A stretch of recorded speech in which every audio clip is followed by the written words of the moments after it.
Hey guys, welcome to interesting video on Wild Rift. So today we're back with a Zeri commentary guide. Now I originally intended this as an updated complete guide, but instead what I'll do is, as you guys can see here, I'll toss up the build, runes, and spells up here, as you guys can already see right now. You can go for Ghost instead of Exhaust as well, but in this game there was like a couple of assassins like Echo and Kha'Zix, and Lucian also really good to Exhaust, so I did take Exhaust this match. So I intended for this to be a updated complete guide, but honestly at this point we are just like I think like about 4 days or so away from the next update.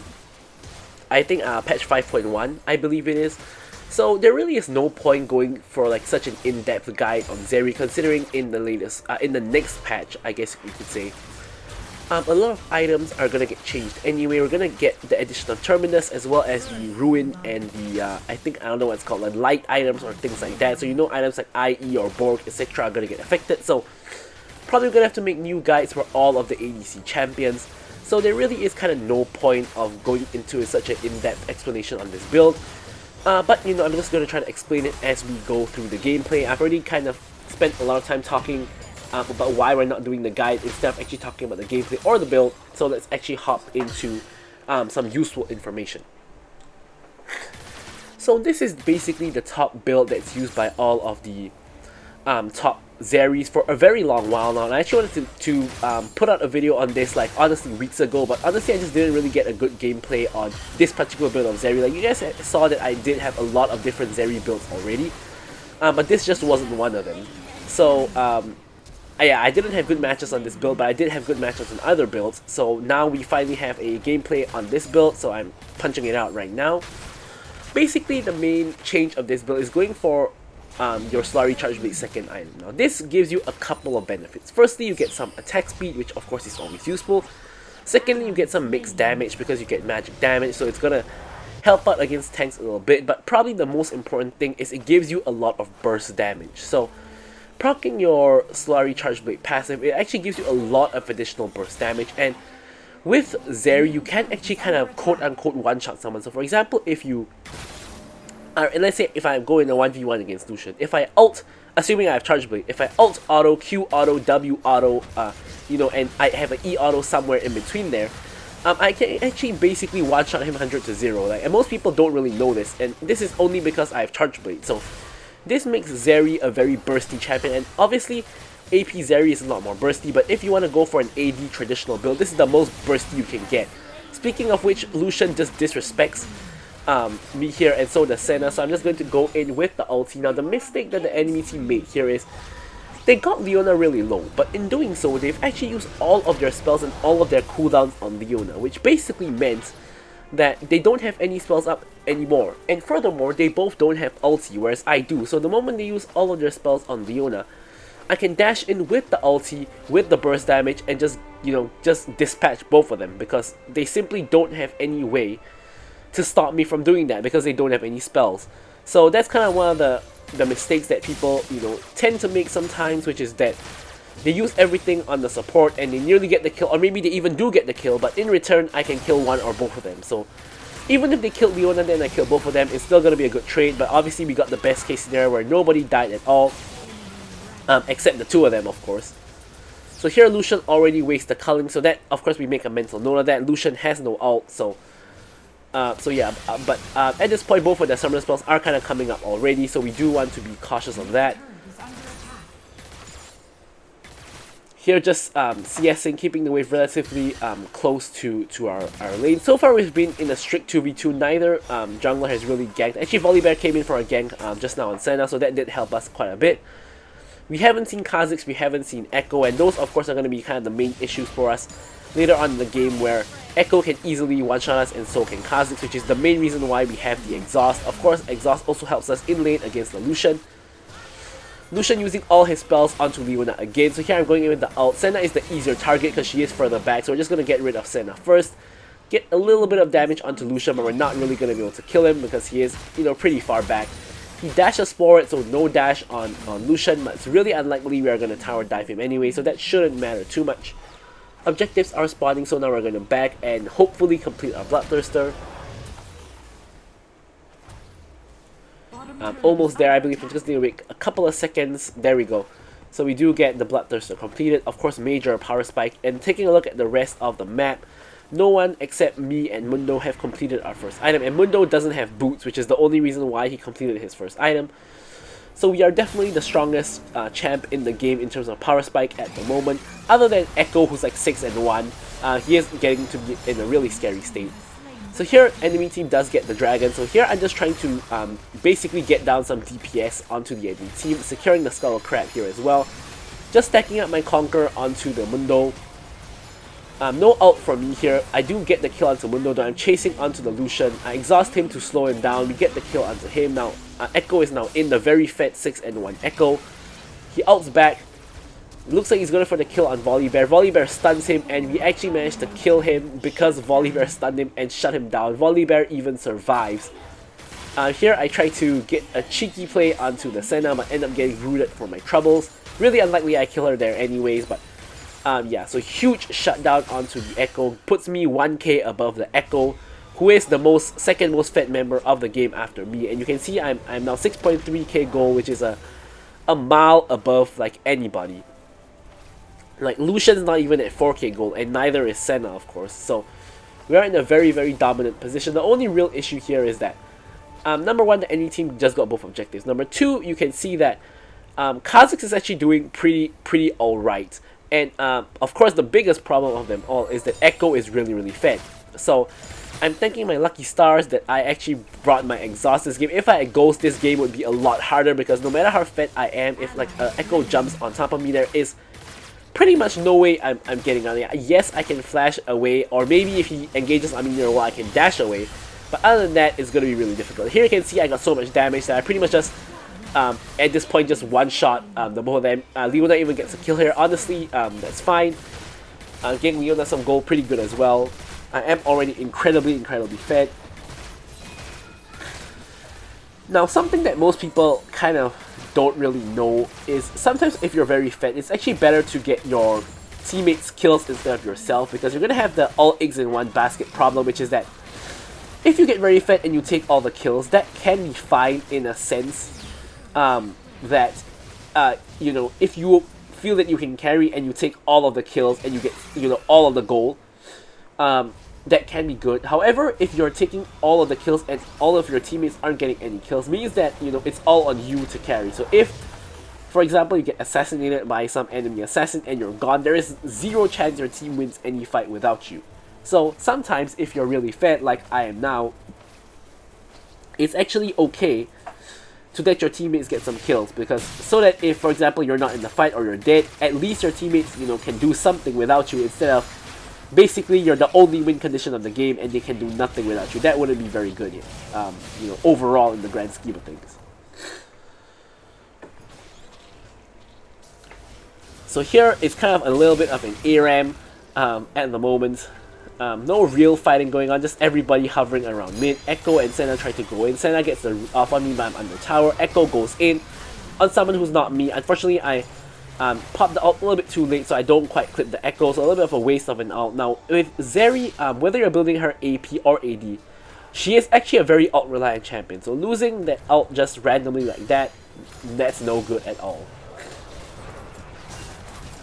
Now here, Volibear is kind of catching up Kha'Zix and Senna, so we are trying to back him up a little bit. Of course, as I said, being the most fed member of the team, if you're involved in fights, it's generally the fights that your team wins, and the fights you aren't involved in are generally those that they lose, especially if their Echo is there. So obviously, now it's kind of a game of who can carry harder, because me and Echo are both incredibly fed, and we both have kind of like feeding members of the team. For my team, it's like Samira and Zyra, and for their team, it's gonna be the Lucian and Senna.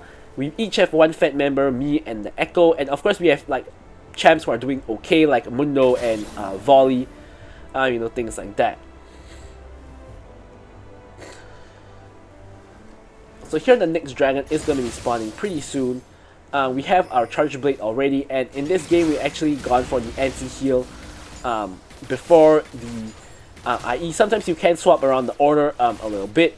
So we did decide to go for probably Moral Reminder first before IE, or maybe at least the anti-heal section first, because of the fact that there is a lot of healing on enemy team, like on Mundo, like on Lucian. Senna has a lot of healing as well. So here, Kha'Zix just randomly jumps in. He's invisible, but I know he's there, so I do get the ult on him. He does get the dragon though. I'm hopping the wall to try to chase some kills.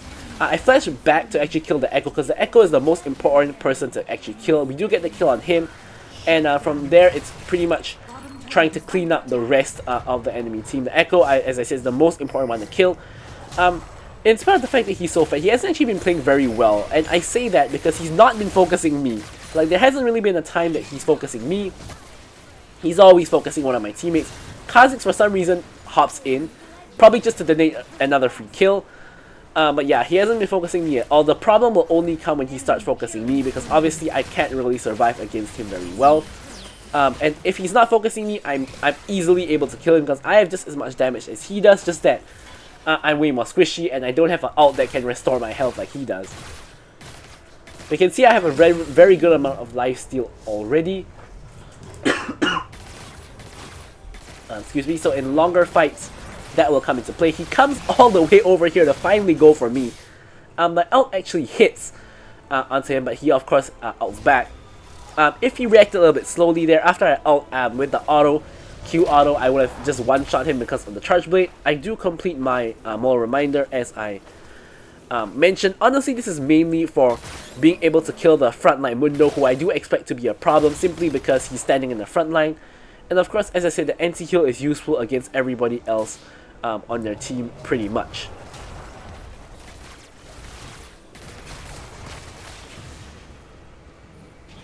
So here we pretty much just want to play with our team and ensure we don't get caught. And, you know, just be in the fights that, you know, my team is in, basically.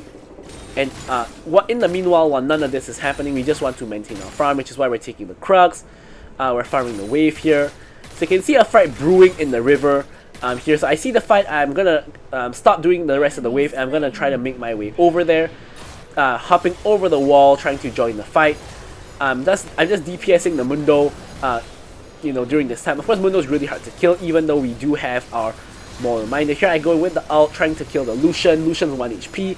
I do eventually kill the Lucian, but Mundo smacks me into next week, and I do end up dying. I believe Mundo gets the huge shutdown, which honestly, I think is better than giving the shutdown to Kha'Zix, Echo, or Lucian, most likely, or Senna, I guess, because Mundo mostly is tanky stats, and I can kite him up pretty alright.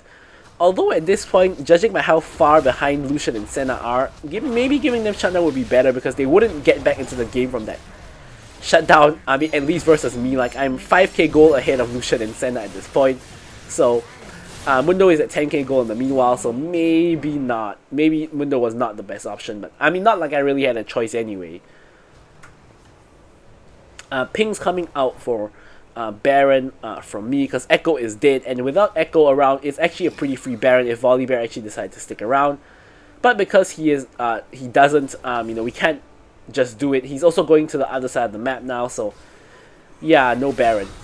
Leona goes in, catches out the Senna. I'm trying to just burst her down, pop the ulti. Kha'Zix is in here as well. I exhaust him. He pops the stasis. I try to time it, but I mistime it a little bit. But I'm just gonna hop the wall and just kill him. Now Mundo is you know, onto me, and yeah, so you can see Mundo is kind of a problem. So Mundo gets the shutdown, and now just, you know, just destroys me basically. Could be due to the Titanic Hydra converting the health he has from basically all 3 of his items into AD. So he probably has a ton of AD at the moment. And yeah, so Mundo is kind of becoming a problem. So I'm gonna need my team to peel the Mundo off me. Now the good news is that even though Mundo does have a CC immune passive, Leona has tons of CC. Volibear, you know, also can help keep him off me, and so can Zyra if she decides to actually use spells on the Mundo. So overall, I should be fine in you know, in team fights, because Mundo shouldn't be able to very easily get to me. Although he has just given me 2 deaths in quick succession, so that's definitely a concern. Of course, knowing this, we are going to be a lot more cautious of the Mundo from now on. Next dragon is up. Baron is also up. The enemy team are clearly doing the dragon. My team is super duper slow. and the enemy team just gets an Infernal Soul, which is of course not very good because Infernal Soul is actually the good one. But honestly, I'm not too worried because, as I said, Kha'Zix has not really gone for me, and the 2 times he did, he kind of just inted. Echo hasn't really gone for me either. The 1 time he did, he just had to ult away. And Lucian and Senna are kind of useless at the moment. So Mundo is actually probably my biggest threat. Assuming he just ignores everyone and just goes, right at me. That could be the problem. So here, finding a fight's happening around the Baron Pit. Not exactly a Baron fight, but it's just a fight around the Baron Pit. Here I just, safely in the backline, as you guys can see. I go in with the ulti. Mundo is somehow in the backline, but he's not focusing me, which is definitely a mistake. So I'm just free firing on him instead. You can see eventually we do kill him. Now I'm hopping over the wall to finish off Senna and maybe Echo. I was of course going for Echo first, but Echo a little bit too slippery. And now only Echo is left alive, so it should be a pretty free Baron. I don't expect that Echo can come in and steal the Baron from us, when our entire team is still alive. He can pick up some kills though. He does kill, one of them. And here I'm pinging to retreat. I don't think we should be going for Echo when we have Baron, because that will only give Echo like kills. But turns out that Volley does manage to stun and kill him. As I said, Volley is actually doing pretty alright, and now he's actually very fed. If you take a look at the situation now, Volley has more gold than me, so he's super duper fed as well. And he's a really tanky frontline. He has he's going for like full tank, with a little bit of damage, of course, like from the Sunderer and also from the Hydra. But he is a really solid frontline. Of course, Samira and Zyra a little bit useless at this point, same as Lucian and Senna on the enemy team. So here we have the Baron. Leona goes in. I'm just gonna follow up, just quickly dispatch the Lucian. He doesn't really do anything at this point. And now we're actually going to chase down the Mundo, who's the actual useful one on their team. So here I'm just blasting him, just slowly but surely. Unfortunately, the ult doesn't actually connects onto the Kha'Zix. I almost died to the Kha'Zix here. I'm gonna have to stasis there. So does he. I'm gonna quickly pick up the fruit here. Now honestly, this is really dangerous because Kha'Zix can burst me faster than I can burst him. So if he was bold enough to stick around, could just jump onto me and kill me. Thankfully he doesn't though. Volley picks up a triple. And game should be pretty much over at this point. Only Kha'Zix is left alive, and he can't really do anything to the 3 of us together. With the Baron minions, we're just going to punch the base and end the game. So I'm going to leave you guys with the stats as usual. Thank you guys so much for watching, and goodbye. Victory!